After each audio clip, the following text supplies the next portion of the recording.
First of all, the whole idea of Purim, and that Purim is the parallel to, Jonathan, we're going to talk about Purim a little bit. The first idea here, that Purim is there's a celebration. It's a completely different celebration than Hanukkah. Right? Hanukkah was against the Jews, and Purim is against Judaism. Sorry, for the opposite. Hanukkah was against Judaism. Purim was against the Jews. And I compare it to the difference between the Spanish Inquisition. It's not a perfect parallel, just my own parallel. It's the difference between the Spanish Inquisition and the Holocaust. The Spanish Inquisition was theoretically against Judaism. You could embrace Christianity and stay alive. The Holocaust, you died. It was against Jews, not against Judaism. So there's very much the parallel between Hanukkah was joined, the Greek ideology, and you could, not a problem. There were many Jews who went over to that side. Whereas Purim was annihilation of the Jews. And that's why the celebration is a different celebration. The Hanukkah celebration is a spiritual celebration. The Purim celebration is a physical celebration. That you have an obligation on Purim to actually have a meat and wine. And the Gemara says, "Chayav inish lebesume." You have to get. It doesn't say plastered, right? Besume does not mean plastered. Besume means intoxicated, not plastered. There's a difference between being intoxicated and being plastered, right? You don't have to get plastered. You could end up plastered. It happens when most people do end up plastered. Once you start get intoxicated, you get to plastered. But you don't have to. It doesn't say chayav inish lebesume. Why? Even more. Why does our room look like this right now? Right? Why does it look? No, you don't see this on Pesach. You don't see this on Hanukkah, and you don't see what the streets look like on Purim, where people. I don't know if you've been in Israel on Purim. The streets are just people dancing and singing music and what do you call it? Now, what's going on here? So I'll tell you an incident. It took place in the Holocaust. There was a family. There was a father. There were 24 people in the family: father, mother, children, grandchildren. 24 members of the family. And when the Holocaust started, they got separated, and they were all put in very different concentration camps. After the Holocaust, the families were, people started looking for relatives and started looking for what do you call it? So the mother found a grandson, and then they found one of the daughters, and they found one of the sons. And within a few months, the family was reunited, and it turned out all 24 members of the family survived. Parents, children, grandchildren, every single one of them survived in the various concentration camps. So they decided to make a celebration on the anniversary, on the day that the final member joined together. So they made a family celebration. What do you think that celebration looked like? Right? I mean, streamer wine. It was just it was just no holds barred. Just absolute giddiness that they all survived. Ridiculous. When none of them should have survived, they all survived. So that's only an analogy. I don't know. It never happened. I made up the story. But that's what Purim is. Purim is that we are giddy with joy because we shouldn't be here right now. Had Haman's plan come to fruition, none of us would be here right now. So the idea of the celebration is a physical celebration because we survived physically. There's a physical, there were also Torah celebrations that he was against Torah and against Bris Milah and against Tefillin, the Gemara says, against everything.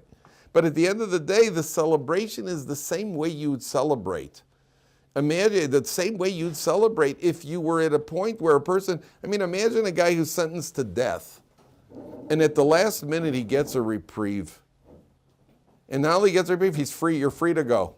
At the last minute, he gets a reprieve, you're free to go. I know a guy who had to fly to the Cleveland Clinic for heart surgery. He went to the Cleveland Clinic because they had to go in for heart surgery. And the guy takes a look, the Cleveland Clinic's the top heart place in the country and probably in the world. And he goes in, and the guy takes a look at the X-ray, at the whatever, the CAT scan, the MRI, whatever it was. He says, no, you're fine. No, nothing. No solid. Friend of mine. He went in to lie down on the table and have surgery. The guy takes a look and says, you're fine. Here you go. I just spoke to him a couple of weeks ago. He's a Giants fan, okay, but he's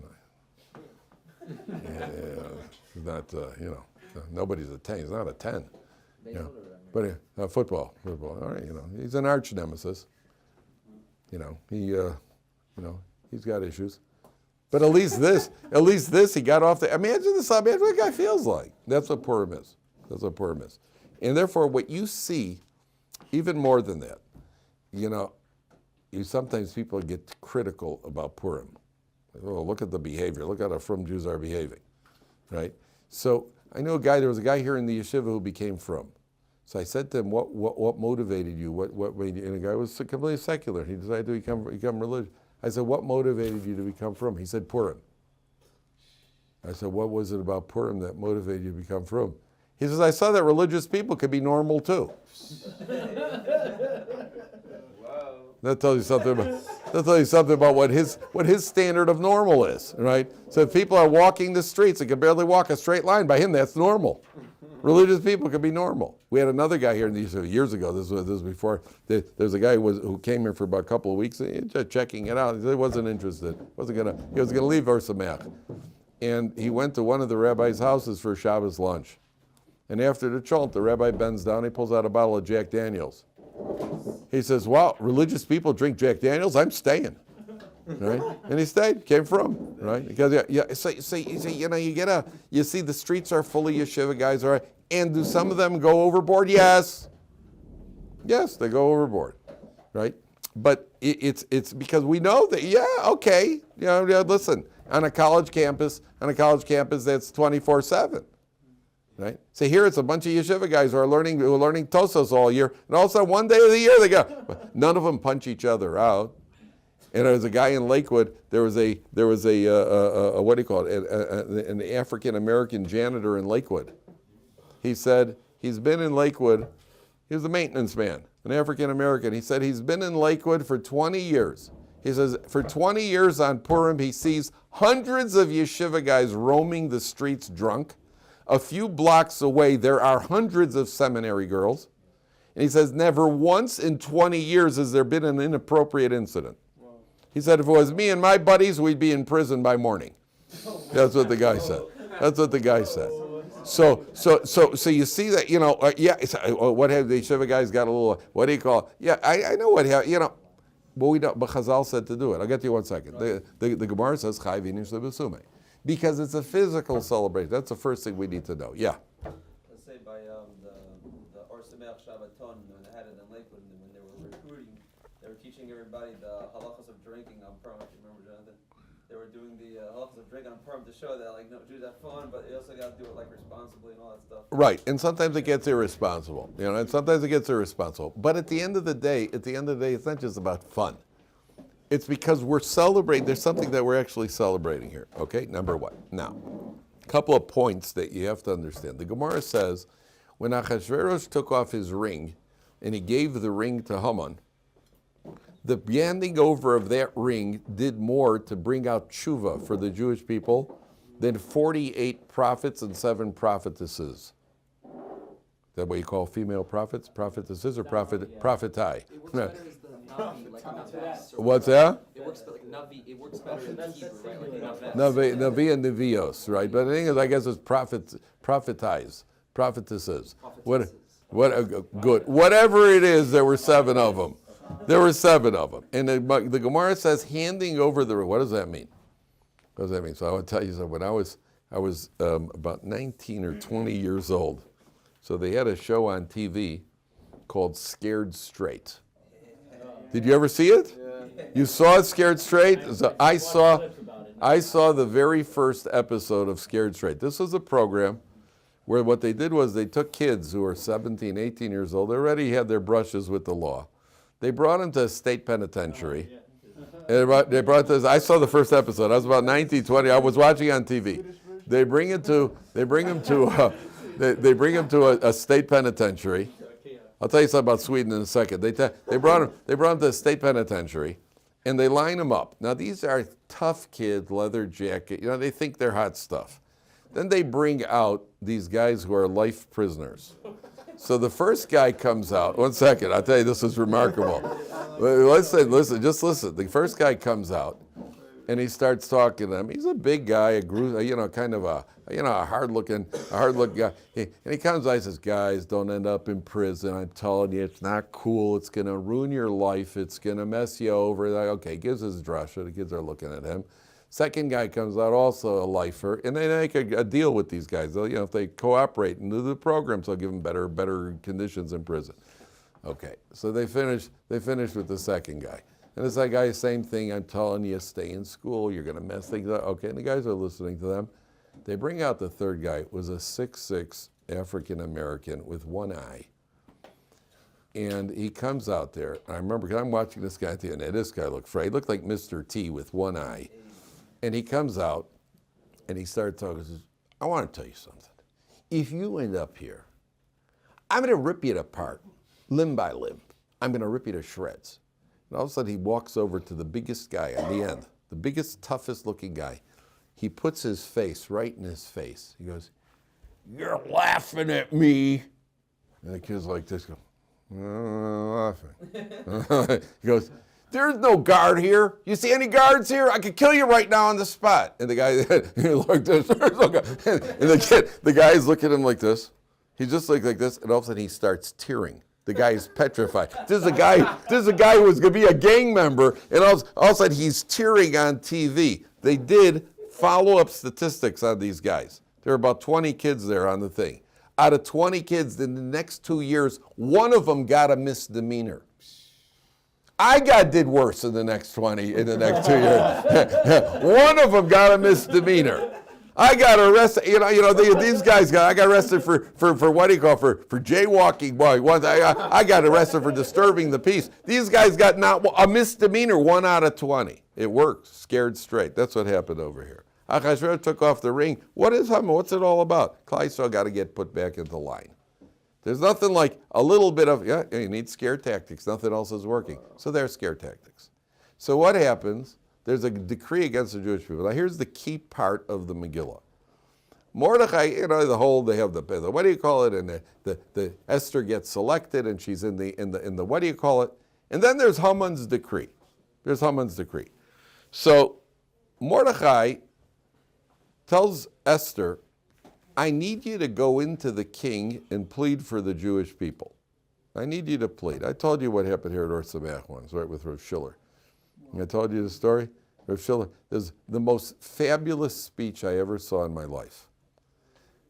Somebody donated, we're going back close to 30 years. Somebody donated $250,000 to Ohr Somayach. That was some serious scratch, even back in those days, even nowadays, but even in those days, $250,000 is a lot of money.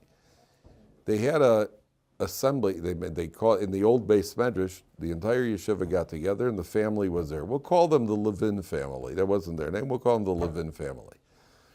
We're sitting in the base medrash. I was sitting in the last desk all the way on the left. And I remember everybody had to go there. About 250, 350 people, 300 people there. The Levin family is there. And I was sitting on the last desk all the corner, and I was sitting with my head in my hands like this. Because I understood, Rav Schiller gets up to speak, and I understood, listen, the family gave you $250,000, now Rav Schiller's going to slobber over them.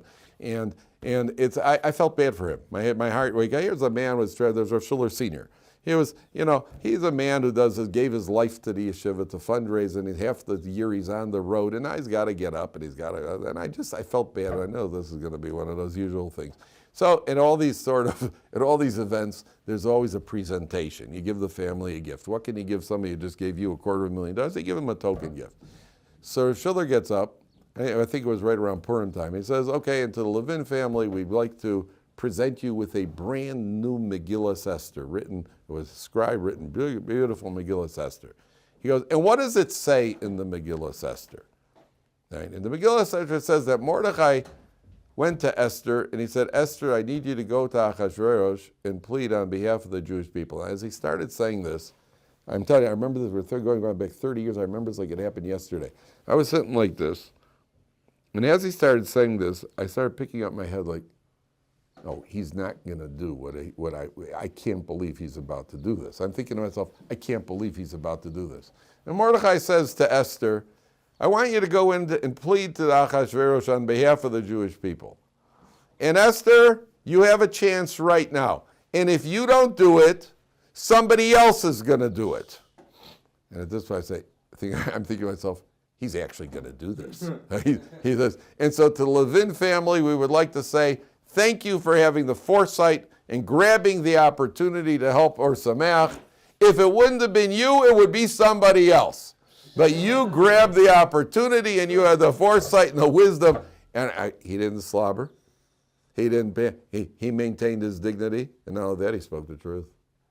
Because that's the way it works. If it wouldn't be you, it would be somebody else. You grabbed the opportunity. Now, I'm telling you, I wanted to get on the table and start cheering. It's the most fabulous, probably to this day, the most fabulous moment I've ever experienced at a speech. I'm telling you, I wanted to jump up on the table and clap. Right? It was unbelievable. I don't think they ever gave another donation, but that's something else. That's something else. Right? But at the end, it was unbelievable. It was unbelievable. So what is Mordechai saying? Listen, here's the key part of the Megillah. If you stop and think about it, there's a decree from Haman, and the decree is that there's going to be a military campaign 11 months from now. He doesn't even say it's going to be the Jews, but everybody knows that when there's a military campaign, everybody knows he meant the Jews. So what does Mordechai say to Esther? Says, I want you to go in now and plead on behalf of the Jewish people. Esther says to Mordechai, it doesn't make any sense. It's completely not logical. Why? Why is it not logical? Number one, there's 11 months. We could try a Jewish lobby, and we could die. There are a lot of things could happen in 11 months, number one. Number two, Achashverosh hasn't called me in 3 days, in a month. He hasn't called me in 30 days. He's bound to call me in any day now. He was absolutely infatuated with her still. He's bound to call me in at any time now, number one. Number two, practically it can't work because it's like running when you see the presidential motorcade. What would happen if somebody started running out of the crowd towards the presidential limousine? The first thing is they shoot the guy. They'll shoot the guy before anything. It's not going to be like, oh, excuse me, what is it that you want? Achashverosh had armed guards with orders that anybody who comes into the king without being summoned is automatically killed. We're talking about armed guards, talking about Secret Service people. And Esther says it can't work. They're going to kill me before I ever open my mouth. Mordechai says, go. And so what does she do? She goes. And what happens? That day, the commentaries say, Achashverosh, who normally sat facing this way, happened to be facing the door where Esther comes in. And so when he saw her, he said to the guard, let her go. And then Esther comes in. And Esther comes in. It doesn't have any chance of working. Actually, that's one of the miracles of the Megillah. A woman was so logical. Right? She was 100% logical. And Mordechai goes, listen, I don't want to hear from it. Go now. Why? What was Mordechai so insistent? And she was right. What was Mordechai? What was Mordechai? What was his point? What was Mordechai's point? Why? Why was he so insistent? Because Mordechai felt, I don't want this to work according to logic. Because then the Jewish people are going to fall into the same trap. Everything is logical and everything is this, and there's an explanation and a hint and a hair and a this and a that. And Mordechai says, I want you to go now, because I want the people to see that the world does not run on logic. The world runs on Hashem's divine intervention in the affairs of man. And so Esther, he says, now I want you to go in. Now I want you to go in. And so Esther goes in. Now, when she goes into Achashverosh, so what does Achashverosh know? He knows she's risked her life to come in. He knows this lady has risked her life. And Achashverosh says to Esther, what do you want? And at the moment that he sees her coming in, the instant, this is where the whole Megillah changes here. The whole event changes right here when Esther walks in. Why? Because Achashverosh looks at her, says, hey, she's just risked her life. Imagine you're Achashverosh. She knows the rules. She's risked her life and barely made it in. And now she says, Achashverosh says, okay, what would you like? What do you think is going through his mind? Well, this is going to be a biggie, right? And when you walk into the house, gentlemen, on a Tuesday night, and, all of a sudden there's like your favorite, Hawaiian chicken with a fresh apple pie right next to it. And you walk in and you're like, oh, wow. Like, oh, wow. Right. You fool. You fool. Right. Yeah. Like, oh, wow. Yeah. Wow. What a nice treat. Yeah. What a nice treat. Yeah. On the way to the table, get a good look at the couch, boys. Because it's probably what's coming. Right. Oh, yeah. How was the chicken? Yeah, great. How was the pie? Delicious. Great. Right. Do you think the couch looks a little worn out? Oh, yeah. No kidding. Right? Either that or she's got some interesting news to tell you. Yeah. Remember my mother said she was coming for a 2-week visit? Yeah. Well, it's actually going to be 6 weeks. Yeah. Oh, God. And therefore I was just serving you your last meal. Could you imagine? Could you imagine? So Achashverosh said, hey, this is going to be a biggie. Now, what you going to ask for? And Achashverosh even makes it clear you could have half for it. Ad Chatzi Malchus. You could have half the kingdom. And the commentator said, anything you want, but not the Beis Hamikdash. He doesn't even know she's Jewish. He's got such a bee in his bonnet about the Beis Hamikdash. And his whole celebration, the whole original celebration, because that Beis Hamikdash is going to be rebuilt. What do you want? Anything you want, half the kingdom. And the commentator, the Gemara says, but not the Beis Hamikdash. So he's getting ready. Can you imagine, like, okay, what's it going to be? What's it going to be? And she says, well, I'd like you and Haman to come to a banquet. So what does he hear? What does he hear in that? She just risked her life for Haman. So his whole view, this is the guy, this is his favorite guy. Right? This was his main man. His whole view of Haman changes with one sentence. I'd like you and Haman to come to a banquet. Me and Haman, me and Haman. Haman. Call Haman, somebody. And somebody call Haman. Right? Because he's going to a banquet. Right? Oh, he wants me to go to a banquet with Haman. She risked her life for Haman. Which obviously the first suspicion is there's something going on between them. Which the Gemara says that was one of her ideas, is get him suspicious of Haman. So they go to a banquet. Now can you imagine what this banquet looks like? Esther I'm making you a banquet. So quaint. And the three of them are sitting there. Right? And Achashverosh isn't in a good mood because he doesn't know what's going on. Esther's in a terrible mood because there's a decree to kill her people. And Haman's just pleased as pie. Right? He's sitting there at hey, can I pass some of those roast potatoes? Who is really good. Did I ever tell you the one about the Jew? And he's telling jokes. And nobody's running on. Right? He's oblivious. And nobody else is in a good mood. Right? And then Achashverosh says to her at the second banquet, okay, what would you like? Right? Now tell me what you like. She says, I would like another banquet tomorrow with you and Haman. Then I'll tell you. Right? So now Haman leaves it. He's just so full of himself. Esther's in a miserable mood. Achashverosh is even worse because now she's inviting Haman again. And that night he can't sleep.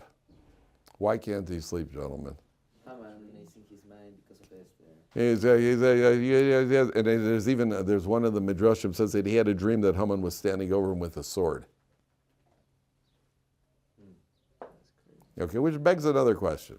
So he said, bring me out the books, bring me out the Sefer HaZichronos, bring out the Chronicles. Why does he want the Chronicles? Because Achashverosh figures like this. Listen, I've been a benevolent king. The whole Megillah starts with a 6-month party, 180 days. The biggest party, the most, with drink and with immorality, everything you wanted, the biggest party in history, 6-month party since the advent of college. Right? Till the advent of college, it became a four-year party. Right? But Achashverosh is a 6-month party. Right? Biggest party in history. Right? Till the idea of university came along. Right? So Achashverosh makes a 6-month. He's been a good king. He treats everybody well. If there's a plot to kill me, which is likely it is because three's a crowd, Haman's probably up to something. It must be. How come nobody's told me? I've been a good king. How come nobody's told me? Well, nobody told me. it must be that somebody once saved my life and I never rewarded him. So people figure, what should I get involved with these people? Why would I want to get involved in high intrigue? What's in it for me? A curse on both their houses. Let them all kill each other. So he opens up the book, the Chronicles. Hey, there's a whole story here about Mordechai saving the king's life when big son and Zeresh wanted to kill Achashverosh. Wow, so Achashverosh says, what was done for Mordechai? When he said, wow, what was the reward? Nothing. Oh, no wonder. And just then, how providential. Just then, who happens to enter?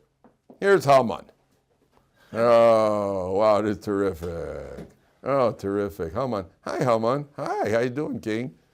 Okay, what did he come for? He came to tell him to hang Mordechai, who Achashverosh has just read, saved his life. Achashverosh says to Haman, tell me something. What should I do for somebody who I'm really fond of and I'd really like to reward? I mean, Haman at this point, he's ready to explode with well, who else could the king want to reward? He says, well, I'll tell you, I see it now. Yeah, I see it. The king's, the royal horse, yeah, and the royal, what do you call it, the royal set, I forgot what was the royal horse, and he says, and the royal crown.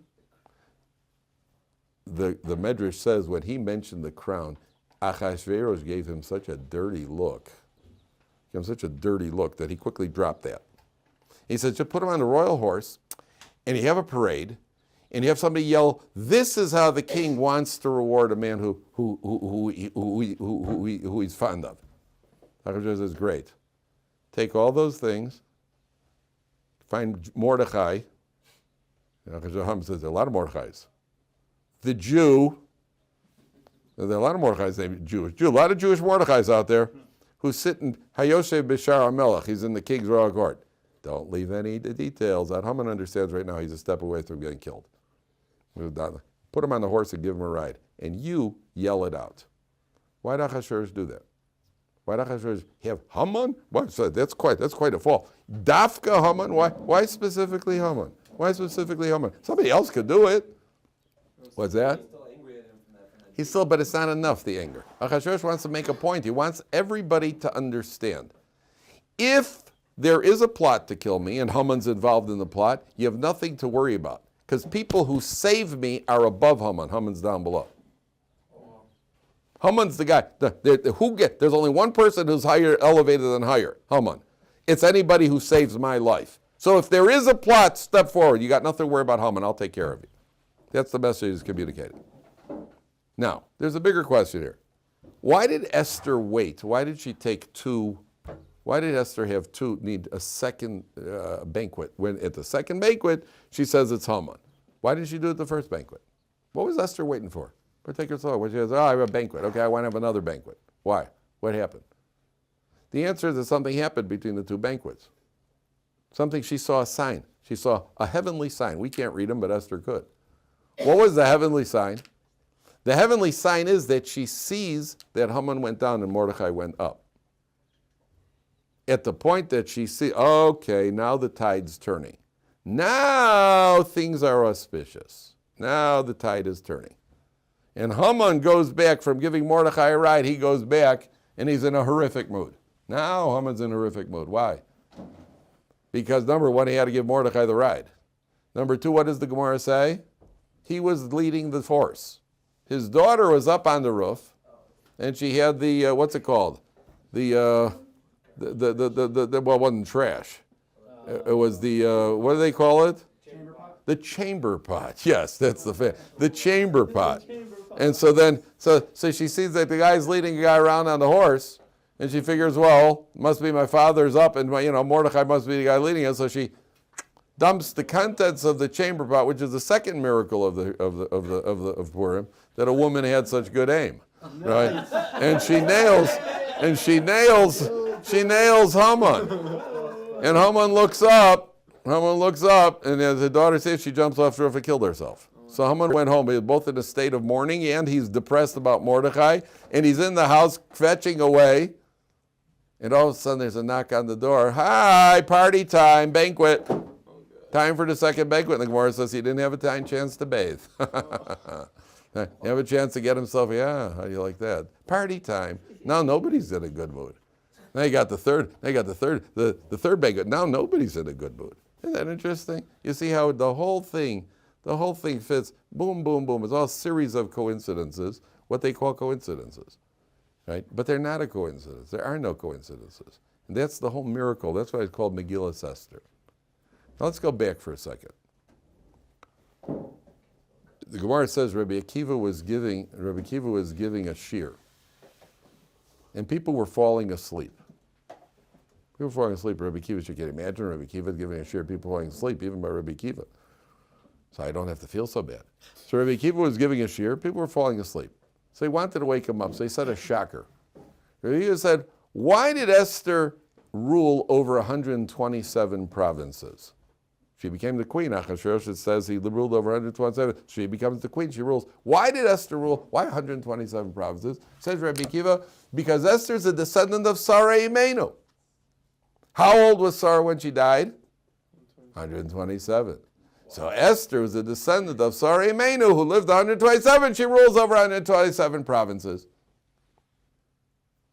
Yeah, I mean, what's your reaction to that? That's cute. 127, 127. And she's got a resh in her name, and she's got a resh in her name. I mean, so what? What does that mean? What's the significance? Who cares? Who cares? Okay, Rabbi Akiva, just because he found the number 127. What does that mean? So Rabbi Akiva is trying to communicate a different idea here, and it's a question that you should ask. The question you should ask. There is a parallel between Esther and Sarah. There's a very strong parallel, which is what? They both had something in common, which is what? Both were taken by Gentile kings. Both were taken by non-Jewish kings. And Sarah was taken twice, by Paro and by Avimelech. But there were quite different results, weren't there? Sarah went to two kings, and she walked out unscathed, untouched. Unscathed, they didn't touch her. Esther gets taken by one king, and not only she ends up staying in the palace, and she ends up having a child with Achashverosh, Daryavesh, who ends up building the second base of Mikdash, gives the order for the second base of Mikdash. But you got to ask yourself, well, why? Number one. And number two, what was Rabbi Akiva trying to communicate?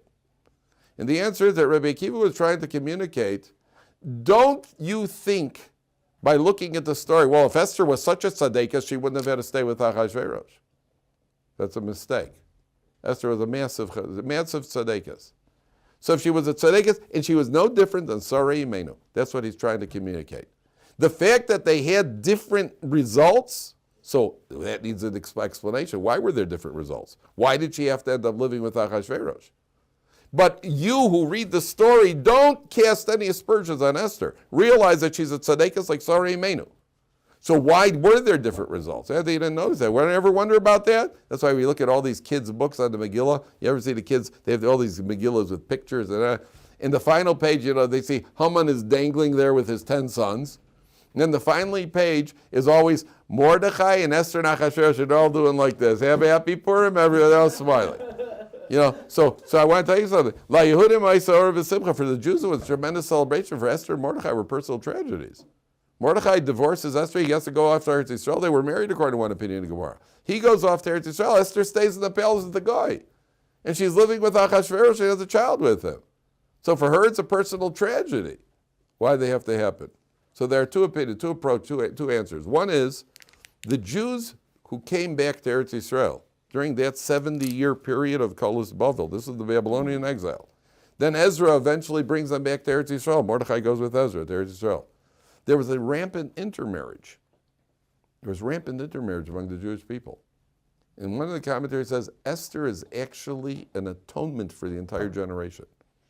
Having to live with Achashverosh and getting no personal enjoyment or benefit from living with him, that becomes an atonement for the entire Jewish people. Number one. Number two, there's a sign here. There's a divine sign for the Jewish people. In the first Beis Hamikdash, where were the Jewish people? The Jewish people were at the pinnacle of their success at the time of the first Beis Hamikdash. There's going to be an entire change now. What's the change going to be? The Jews have a second base of Mikdash, but they're going to be for most of the time under the domination of the non-Jews. Esther being dominated by Achashverosh is symbolic of a new era in Jewish history. They're moving into a new era in Jewish history. It's going to be the era of Esther's a queen. Jews are going to be they're going to have their own sovereignty in Eretz Yisrael, just like Esther is a queen. But just as the queen is being dominated by the king, the Jews who have their own sovereignty in Eretz Yisrael are going to be under the domination of the other nations. And that's why Esther goes through this. Esther eventually becomes, what HaKadosh Baruch Hu pays her back in the world to come that we can't imagine. But on a personal level, you can stop and think about it. On a personal level, Esther is what do you call it? Esther is on a personal level. Esther suffers a personal tragedy. Question? Yeah, go ahead. I think it's a question. I'm not sure.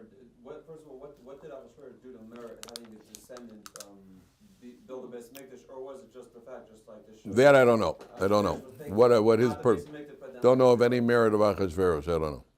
Don't know. That I can't tell you. Probably to the contrary. Probably the ultimate suffering for Achashverosh have his kid build the Beis Mikdash. Like parents who have a kid become a Baal Tshuva. Nothing worse than that. The ultimate suffering. Yeah. Chas v'shalom. And in the end, they see the benefits. Yes. Can you also connect the fact of Esther being queen or whatever? Can you connect that as a symbolic prelude to Jews being high up in government, but always being at the whim of whatever government they're? Interesting. She's not as high up in the government as Mordechai. Mordechai is really the government official, but eventually he leaves and goes there. So it's an interesting idea because Jews are high up in government, and we don't want Jews too conspicuous in government places. Never good for the Jews. We were not happy when Joe Lieberman was running to be. We don't want Joe Lieberman to be vice president of the United States. Not just the Jews have accomplished much more behind the scenes. And once you become the vice president, then every move you make, if as soon as you do something which you should be doing, very good, then it's see the Jews. It's never a healthy thing. Never healthy. There wasn't something we wanted. Yeah. I'm not understanding why the Jews now on a lesser spiritual level than the Jews then. Like you were saying, there's a lot of intermarriage. They were all joining at Achashverosh's party, which is they had food, they had the sailing from the Beis Mikdash, and that's like a Good question. below level. In addition to, we have more learning materials now than they did. I understand the question. The answer to the question is that when you compare generations, you have to compare at the high end. At the low end, you're right. At the low end, people could sing just as low, and maybe even lower. Right? People sing, but when you compare it at the high end, there was still Ruach HaKodesh, there's still prophecy, there's still, at the higher ends, right? Let's take the Vilna Gaon's generation, 300 years ago, 250 years ago. At the low end, there were plenty of ignorant Jews and plenty of Jews who were doing Averas. That's clear. As low as we sink, they sink as low. But you can't compare the high end, because the Vilna Gaon, nobody in our generation can compare it to the Vilna Gaon. So when we talk about a Yeridas Hadoros, when we talk about the descending of the generation, it's what the highest end could achieve. The highest end, we can't match that. They only had Yira Kodesh because they were on that level that Hashem would allow them to have Yira. Those who were on that level, but at the lower level, they could sink very low. But now someone wouldn't even be able to get No, to that level. no, But no. I don't understand why. If we have more It's a good. It's hard to understand. It's a good question. It's a good question. It's a good question. That's the answer. The answer is that the higher end, we're closer to Har Sinai, and therefore there's higher capability, higher potential. We're not accountable for not becoming the Vilna Gaon. We can't become the Vilna Gaon. We could be ourselves, though. That we're accountable for. Right. To become who the best we could be, whatever level is. I'm not trying to become Rav Chaim Kanievsky, right? And neither are you, and neither are you. Right? None of us are trying to become Rav Chaim. We're certainly not trying to become the Vilna Gaon, but we are trying to be the maximum that we could be. So the answer to your question is that at the high end, and it's not our fault. Once the era of prophecy ended, nobody can become a prophet. Kodesh Baruch Hu took away that possibility. So somebody claims he's a prophet nowadays, means he's just off balance, right? That's what he is. But at the low end, you're right. At the low end, there's intermarriage, all the various areas. All right, gentlemen, to quote, what do you call it, famous, when Purim comes, don't drink too much, but then again, don't drink too little. Everybody have a freilich Purim.